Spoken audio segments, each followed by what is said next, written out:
kuna mradi wa Holiday Inn na ule wa Dege kule Kigamboni.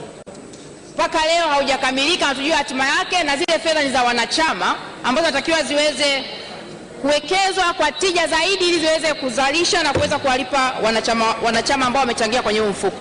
Lakini kingine, Mheshimiwa Mwenyekiti, nitagusia pia kwenye shirika la nyumba la taifa, kwenye miradi mitatu kama ilivyoainishwa kwenye taarifa yetu ya PIC.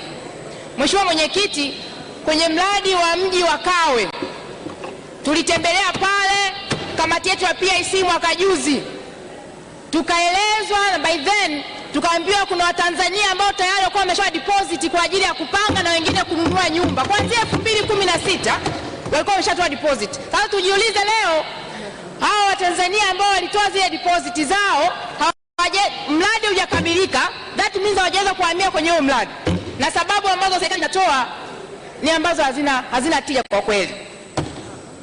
Na serikali lazima iwe responsible kwa maamuzi ambayo inakuwa imeyafanya ambayo yanaathiri miradi kukamilika. Mheshimiwa Mwenyekiti, imesemwa hapa na jana ilisemwa kweli, hivi kwa mtu gani ambaye anaweza kaona kwamba ni sawa kutoa bilioni 21 kuliko kutoa kibali kuweza kukamilisha kwa ule mradi ambao tunajua kabisa shirika la NHC ni shirika ambalo linajiendesha kibiashara, wala serikali haitakiwi kutoa dhamana, ila inatakiwa tu itoe kibali, na banks ndio wanatakiwa kuassess business plan ya shirika husika kuona kwamba ni viable, watoe mkopo. Wakitoa mkopo for a certain period inaweza ikarejesha, na sio serikali kuendelea kukatalia kibali, just kutoa tu kibali shirika likakope, hiyo ikubaliki. Na sisi kama wabunge lazima tuazimie sasa serikali iweze kutoa kibali ili NHC iweze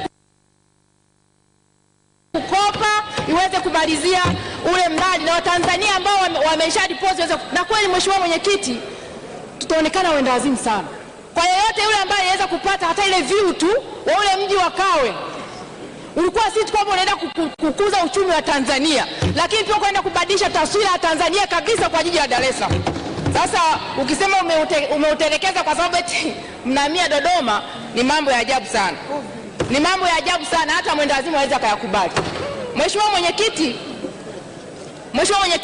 mradi wa Morocco Square ulikuwa umeshakamilika kwa 90% mwaka juzi, umebaki 10% tu, na umeuacha hizi 10% kwa miaka mitatu unaacha kukamilishwa.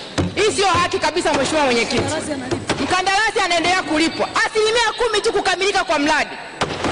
Mheshimiwa Mwenyekiti, lazima serikali iwajibike, na ijue kabisa kwamba hii sekta ya ujenzi ndio sekta ya pili ambayo inachangia katika kutoa ajira Tanzania, ukiacha ile ya kilimo. Kwa lazima tujitoe zaidi kuhakikisha mambo yanasonga. Mheshimiwa Mwenyekiti, kingine ni kupungua kwenye mitaji kwenye mashirika yetu. Taarifa imefafanua vizuri sana, na hapa nitaenda kugusia tu shirika la STAMICO. Mheshimiwa Mwenyekiti, shirika la STAMICO tumelitwisha jukumu kubwa sana la kusimamia miradi mikubwa na ya kimkakati. Linasimamia STAMI Gold Buhemba kule, inasimamia Kiwira, inasimamia utafiti wa madini, ununuzi wa madini bati, lakini shirika hili limeendelea kujiendesha kwa hasara. Mtaji unapungua kila mwaka. Matumizi ya shirika hili tumeona na kwenye ripoti ni zaidi ya on average ni 134% ya pato ghafi. Ina maana hajaendesha kiasara. Lakini tunajiuliza, kama serikali imeamua kuwekeza kwa baadhi ya mashirika kama ambavyo wamewekeza kununua madege mengi tena kwa mabilioni mengi ya fedha, wamewekeza kwenye SGR trillions of money, shirika la STAMICO ambao ni muhimu sana na miradi ambayo mmeipa Tanzanite 1 ipo STAMICO, kwa nini mstenge mtaji wake mpaka juzi kwa bilioni 33? Kwa nini hata tusiinject pale hata bilioni 200 tu, tuone ijiendeshe stahiki na iweze kuendeleza hiyo miradi ya kimkakati? Tupunguze, we have to strike a balance. Huwezi kupeleka materials kwenye SGR simply kwa sababu unataka sio ni popularity ile Watanzania waone.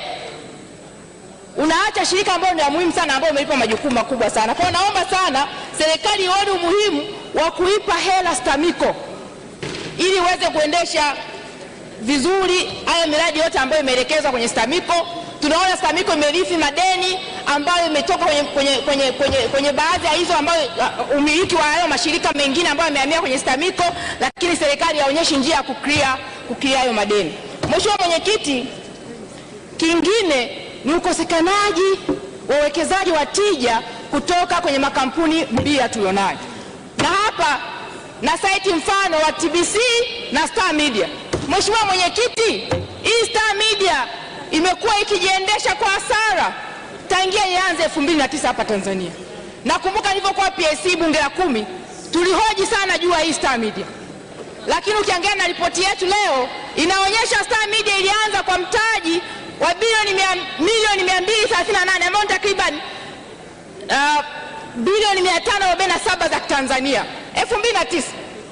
Lakini walisema kwa business plan yao ile business plan ya 2009-2014 wangeweza kutoa gawio kwa wanahisa. Lakini imekuwa ni kinyume na operate under loss. Ripoti imeainisha kabisa 2014 walipata loss ya bilioni 6.8. 2018 ilipata loss ya bilioni 19. Lakini cha kuchangaza mtaji 2009 ulikuwa bilioni 547. 2018 mtaji ni hasi wa bilioni 119. Lakini bado tunaendelea kumbatia Star Media kwamba ni shirika mbia. Na cha kushangaza hii Star Media kukitaka kuundwa hata kamati teule kufuatilia unazuiwa kwamba si kuna mambo nyeti hapa. Kukitaka tuliwaita kamati ya PIC hawakutokeza. Tunataka tujue kuna nini nyuma ya Star Media. Fedha za Tanzania 35% tumewekeza pale kama wabia. Tunataka kueleza Watanzania ni kwa nini huu mkataba usitishwi ili tuweze kujua tuanze upya au tuachane. Hawezi kuwa na